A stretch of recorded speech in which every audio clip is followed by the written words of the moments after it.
Mi nombre es María José Rivera y el día de hoy vamos a explicar con mi grupo la enfermedad radiculopatía.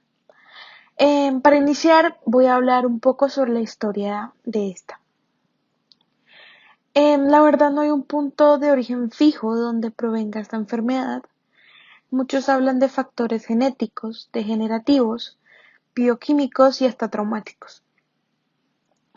En sus inicios en España, esta enfermedad se consideraba un accidente laboral.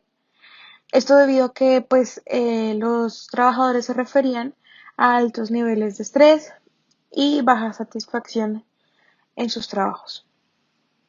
Por otro lado, en Alemania se hablaba de que era causa de la edad, ya que habían cambios en sus células, en el colágeno y hasta en la matriz discal. Y al final se llegó a la conclusión de que es multifuncional, ya que puede depender de la edad, factores metabólicos, factores mecánicos y factores psicosociales. Entonces, ¿qué es la radiculopatía? Em, Esta patología hace referencia a síntomas y signos de la pérdida o disminución de la función sensitiva o motora de las raíces nerviosas que atraviesan la columna vertebral. La implicación en el sistema nervioso es debida a que en la mayor parte de los casos la lesión genera compresión de las raíces nerviosas en el agujero de conjunción. Esta patología puede llegar a afectar mucho la vida de una persona. Esto debido a que los nervios, las raíces nerviosas, forman parte del sistema nervioso y estos son responsables de llevar la información entre el cerebro y las extremidades del cuerpo.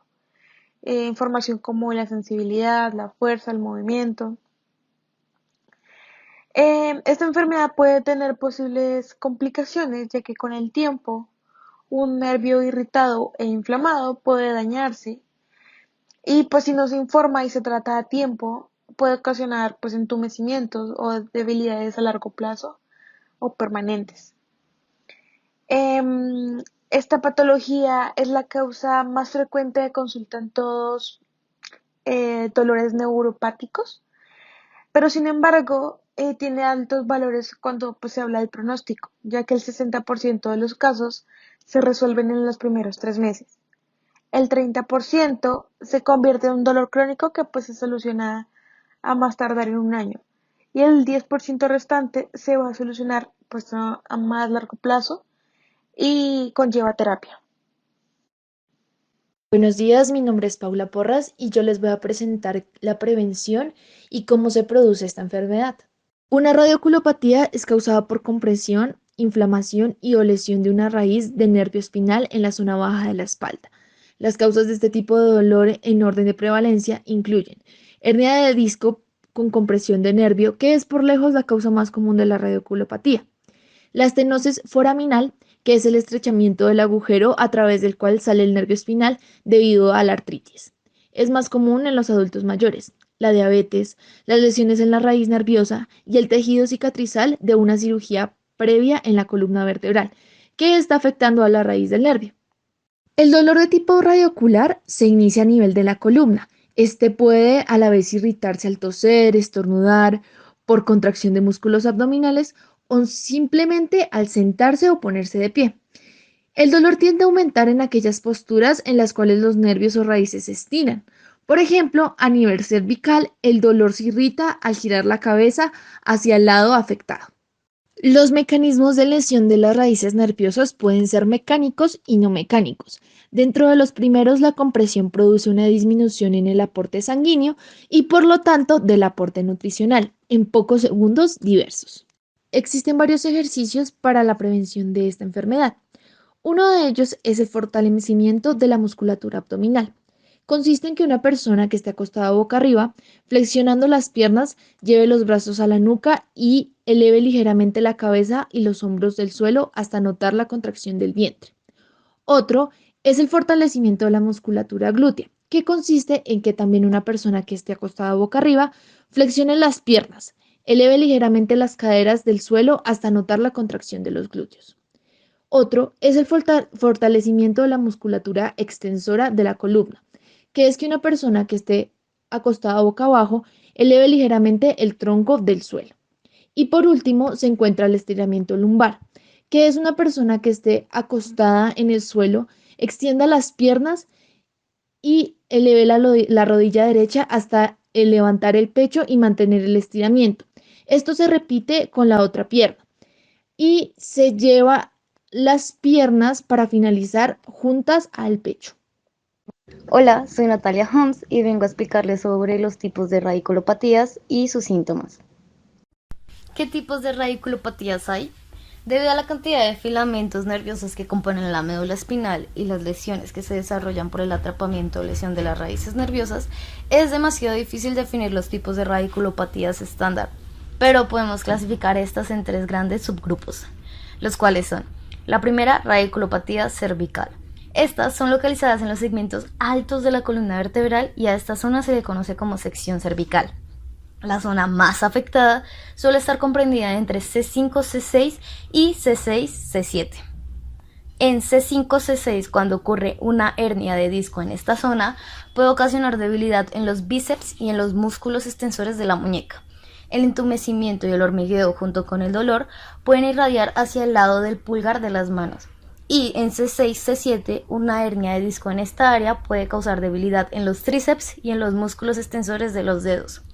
El entumecimiento y el hormigueo junto con el dolor pueden irradiar hacia el tríceps y el dedo mayor.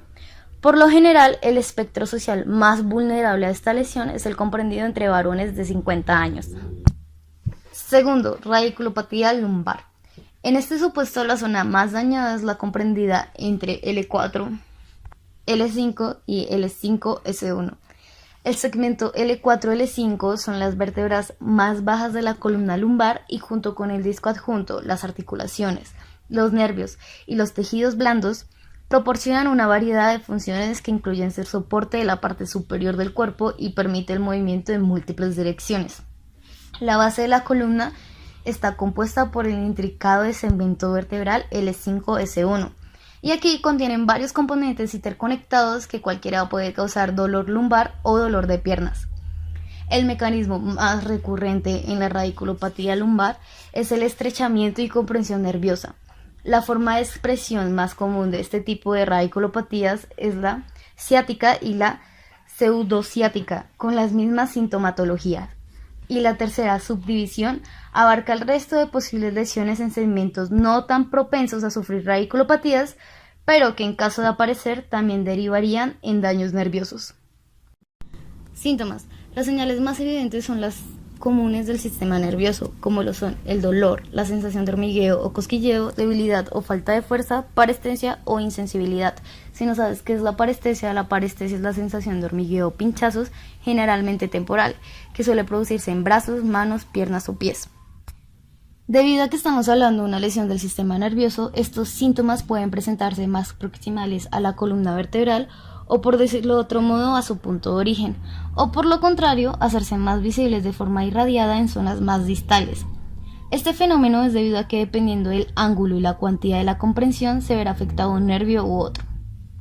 Teniendo ya en cuenta los tipos de radiculopatías, se puede hacer una diferenciación sintomática específica por zonas.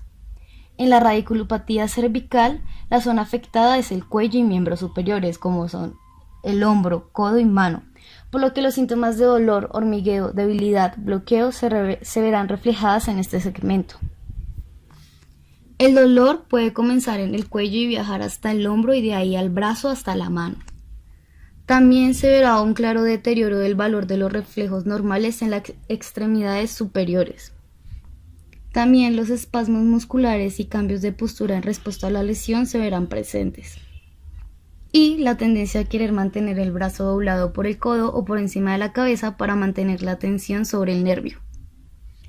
Y en la radiculopatía lumbar, el dolor es localizado en la región lumbar, con posibilidad de irradiación a las extremidades inferiores, como podría ser un cuadro de ciática.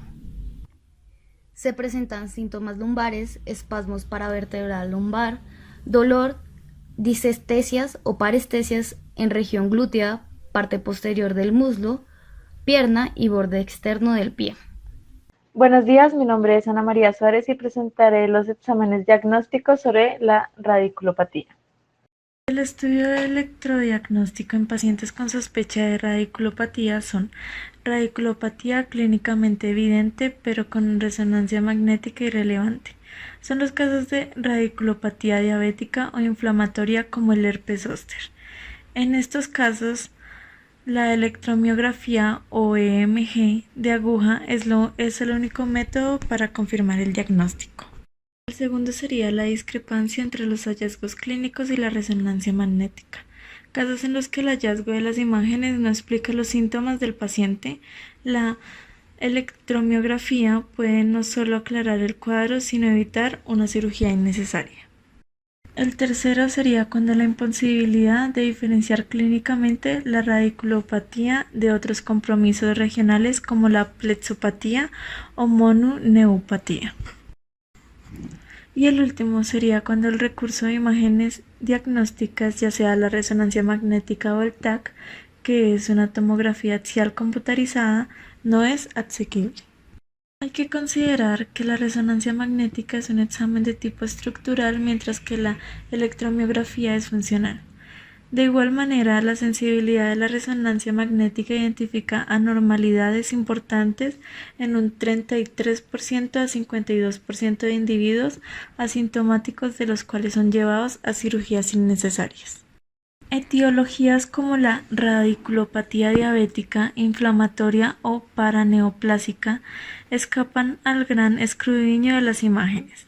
Por lo tanto, la electromiografía es definitiva y es complementaria en el manejo integral de estos pacientes. Adicionalmente, la electromiografía es un procedimiento doloroso y de valor relativo en un paciente con radiculopatía.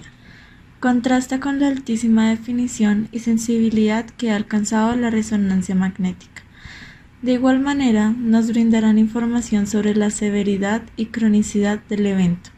Asimismo, cuando un cuadro clínico altamente sospechoso de radiculopatía tiene un examen neurológico normal, el estudio electrodiagnóstico puede aclarar su causa, gravedad y tipo de lesión.